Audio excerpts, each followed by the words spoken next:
Well, hello, good evening, and welcome to the Caithness Amateur Dram Antique Society tasting. Tonight, Scotland will play Morocco in about 4.5 hours or so, and I'm going to do a tasting of three whiskies, and at the end of the tasting of the whiskey, I'm going to assign each whiskey to a Scotland player from the squad for tonight's game. And the three whiskies I've got are from the Octave range from Duncan Taylor. Three new releases. We have a North British 2008 17-year-old 2008 53.8% ruby port finish, cask number 5949617. A Octave Glenallachie 2008 17-year-old 55.3% PX cask finish, cask 3051003, and an Octave Bunnahabhain 2014 11-year-old 54.1% Madeira Octave finish, cask 3850096. So I'm going to pour each of these. The North British, of course, is a grain, a single grain. The Glenallachie Speyside Distillery, Billy Walker now. This one would have been distilled before his time. And then a Bunnahabhain from Islay. This is a peated Bunna. So three very different brands.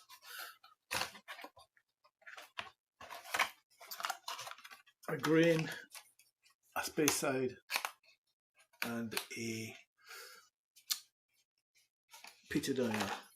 So first up we have the North British 2008 17-year-old 53.8% ruby port finish, cask number 5949617. So the 5 at the beginning there suggests this has spent 5 months in a ruby port Octave. Octaves being these smaller casks. Duncan Taylor get the casks, break them down, and then rebuild them with their own cooperage.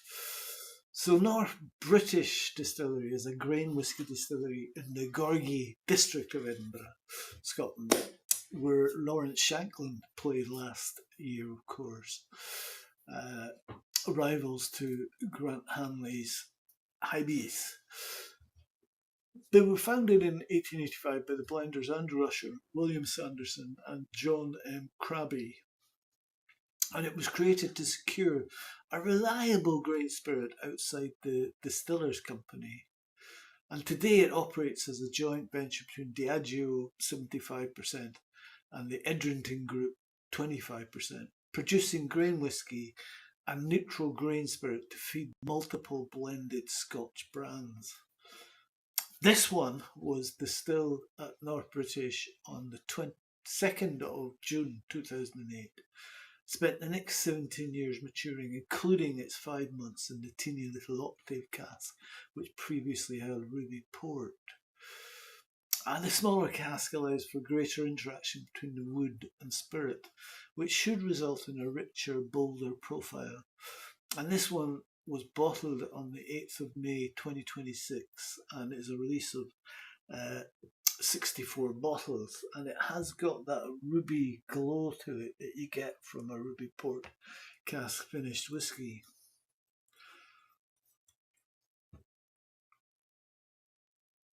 It's got a fairly thin tide line, not much in the way of tears. It's not coating the glass too thickly, but on the nose you get lots of red fruit and vanilla ice cream with a strawberry sauce. And after a while a sort of white chocolate, red berries, a cherry compote, a port wine sweetness, vanilla and polished oak. I'm not getting too much influence from the port there. Let's try the mouth. So 53.8%.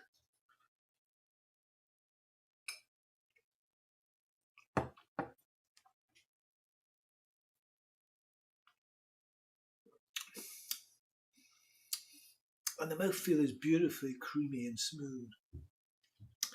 Get some barley sugar, runny honey, and it's quite fragrant, fresh vanilla and spice. And it does offer plenty of red fruits, brown sugar, and milk chocolate.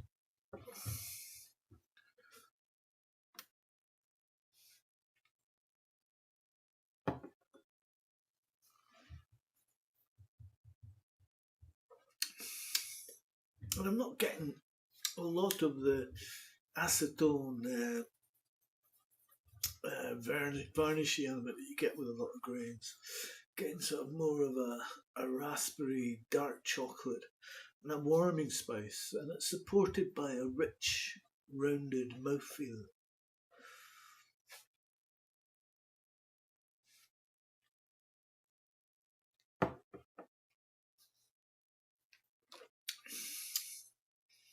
And the finish is a medium length, sweet and red fruits, and a lingering port sweetness, more on the port on the mouth and on the finish.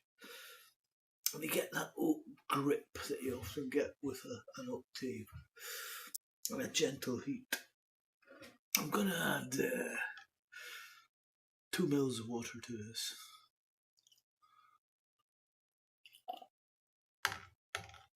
So yeah, you do sometimes find that you get quite a lot of tannins and oak with the Octave casks.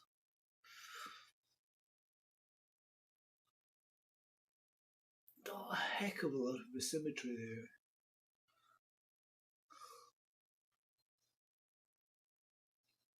And with water you get strawberries and then that artificial sweetness from the grain, like strawberry lace sweets, raspberry jam, vanilla, ginger, and hints of spice. And then you get some apple and cherries. And now you get more of a hint of the rich port. Let's try the mouth.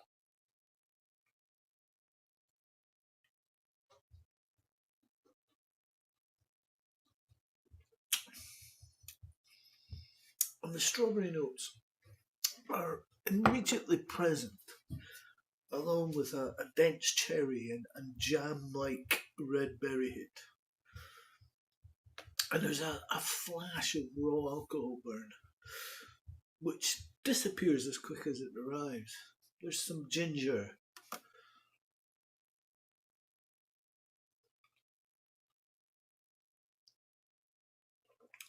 cinnamon, and honey, along with hints of Cointreau oranginess as the taste starts to fade. But you do get that bit of port, but it's not the prominent feature of this whisky.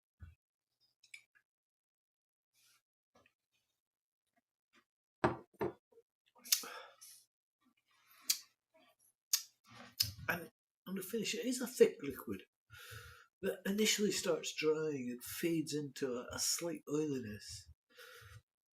And it's a medium length finish that warms nicely. So this is with a small cask finish, pushes the fruit and sweetness forward, giving it a dessert leaning profile with plenty of richness. Quite a light whisky.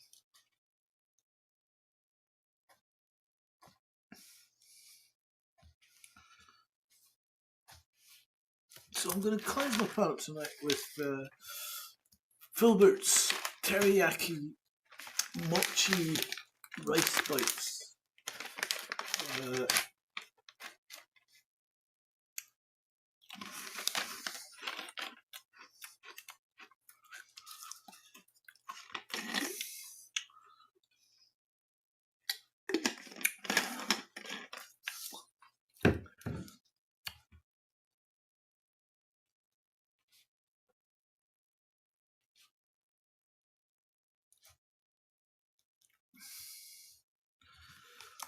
So next up we have the Glenallachie 2008 17-year-old 55.3% with, and you can see from the colour, the PX finish Octave, 3 months in the PX Octave 3051003, distilled on the 23rd of September 2008 and bottled on the 8th of May 2026, one of 80 bottles, and it's a lovely dark, typical PX colouring there.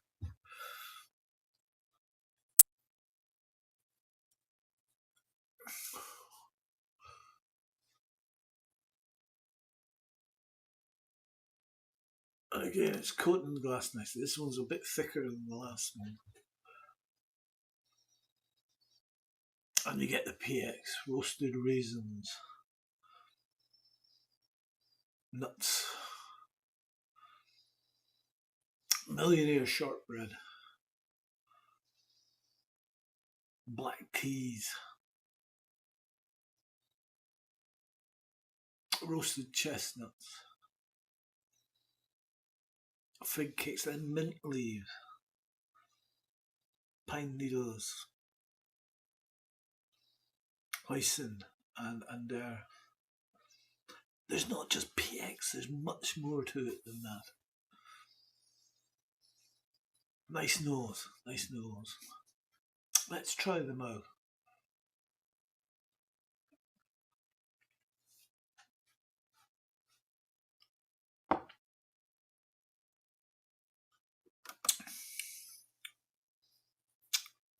Yeah. It's got a creamy arrival. Rather perfect spices. Clove, liquid caramel, pepper liqueur, treacle scone.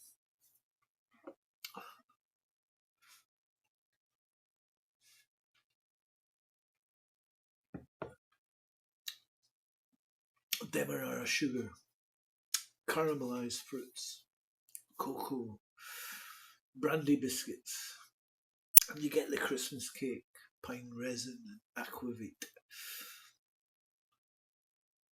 You would have thought that it may have become a little stuffy with the PX, but that's not the case, miraculously. There's some bitter gingerbread there.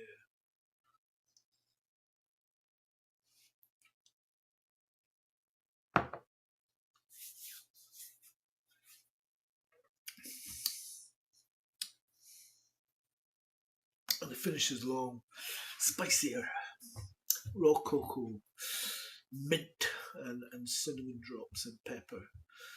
And the oak maybe having the upper hand with this one. Okay, 2 mils of water for this one.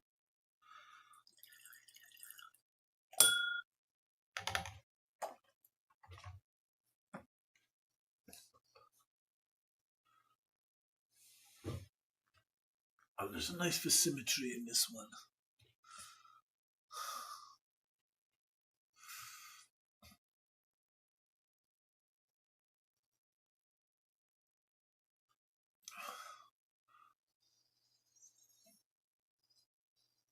And now you get earthy figs. And a working nargile. I think there's a Turkish aspect to this whiskey. Notes of rose, perhaps Viognier, white chocolate, pink pepper, and muscat. Let's try the mouth.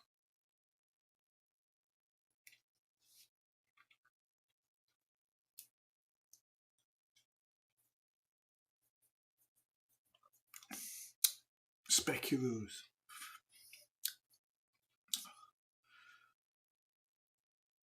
It could get much drier, and there's some cocoa and a feeling of moist pipe tobacco and some kind of spicy orange cordial.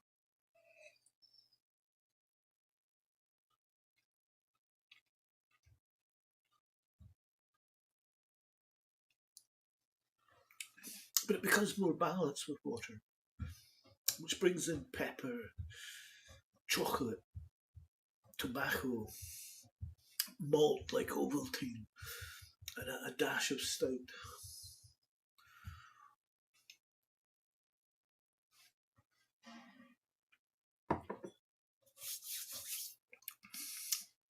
And the finish is long, dry, and it's got tea, cinnamon, and chocolate.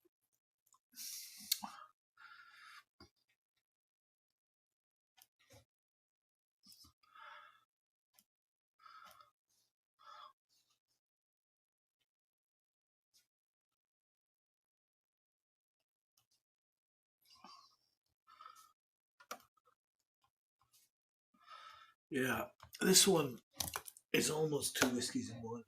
It's quite boisterous at the start, but drier and more refined in the finish.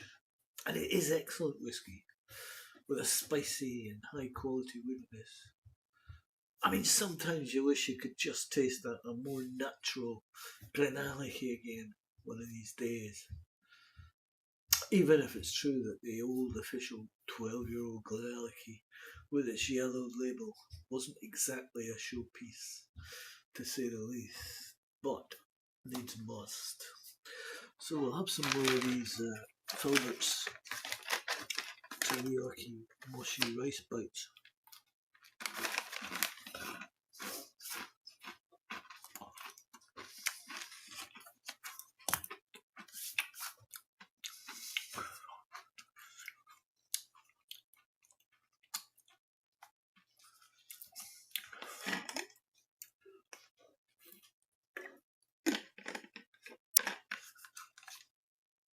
And the final whiskey of this trio is the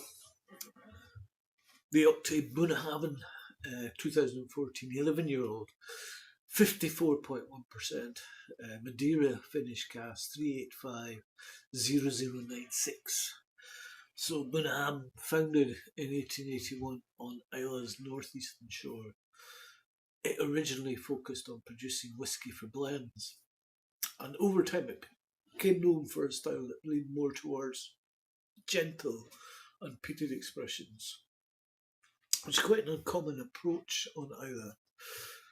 Its location near the sound of Isla and the spring water sourced from the Margadale Blairn give the distillery a distinctive character. This one, peated, distilled on 28th of October 2014, bottled on the 8th of May 2026, one of 62 bottles, 3 months in a Madeira Octave. And it's lighter. Still got a nice colour though.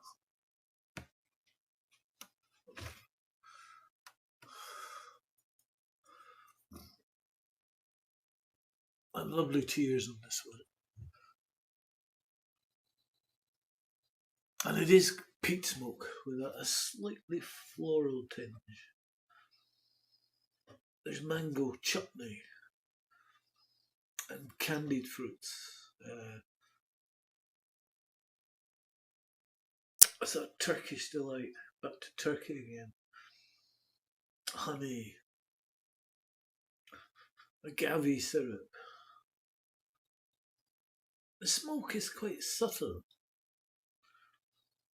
like the dying embers of a coal fire rather than a roaring blaze. There's also some biscuity malt, very sweet toffee, which gives way to spices, chocolate, caramel, and candied orange. The peat remains in the background, together with a mix of candied and caramelized fruit.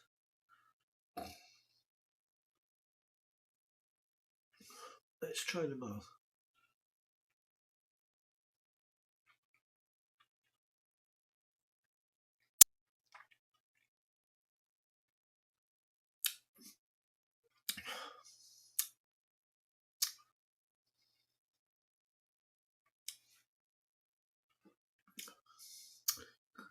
And it's typical of the Madeira bittersweet note, like cane sugar molasses, slightly tannic, a hint of ginger spiciness, and it's a discreet balance and a hint of alcohol emerging.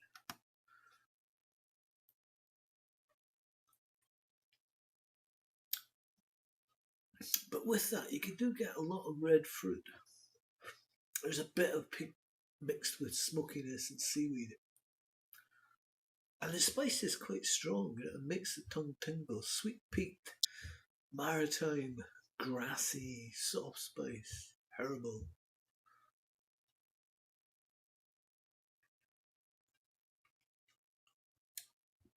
And I would say it's like a honeyed smoke. Smooth honey with some malty character and toffee biscuits. Then sea salt and black pepper, followed by a spray of brine and dry, ashy smoke.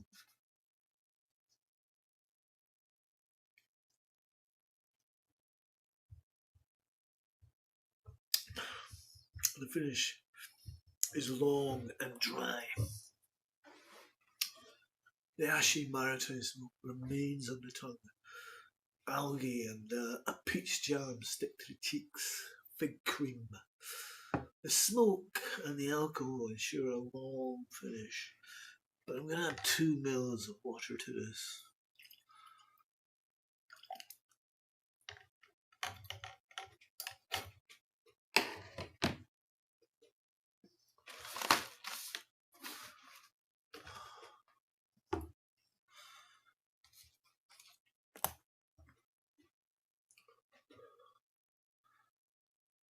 Nice for symmetry in this one.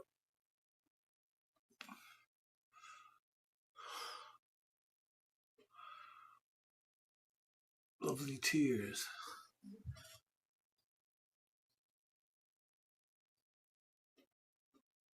Dried fruit. Honey. Nuts. Spices and a gentle oak. Becomes a bit drier and more herbal. Still clearly maritime. And the Madeira begins to show itself now.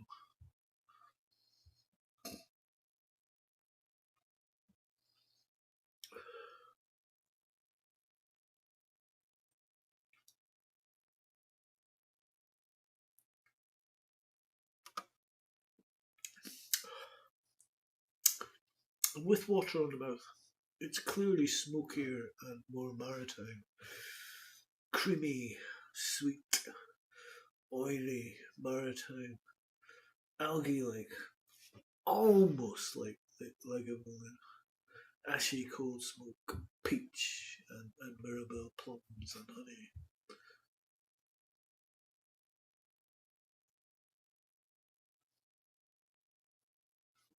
It's always a bit edgy and rough. It's very tasty. A great interplay with a great spectrum, with a real explosion of flavour.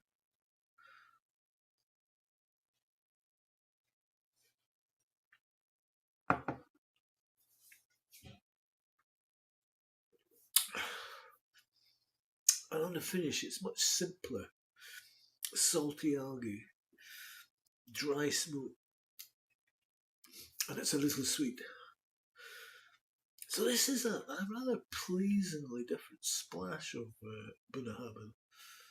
It veers off from the distillery's sherry-led house style and balances the softer side of the island's peat with the sweetness of the Madeira. The richness of the appearance, natural colour of course, points to an active cask with plenty of flavour to give. It's an unusual and tasty wee curiosity from my favourite whisky island. So, as Scotland are going to play Morocco in their second match of the 2026 World Cup in 3 or 4 hours' time, I think I'll put my Scotland hat on.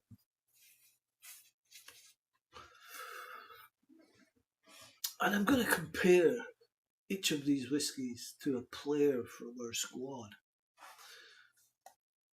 The North British is like Grant Hanley. Nothing fancy. Solid. Mostly reliable. Not a standout, but I tell you, he'd slot into our neighbours' defence, giving them a bit more robustness. The Glenallachie is Lewis Ferguson, spicy, solid in the content, with a high quality running in the background.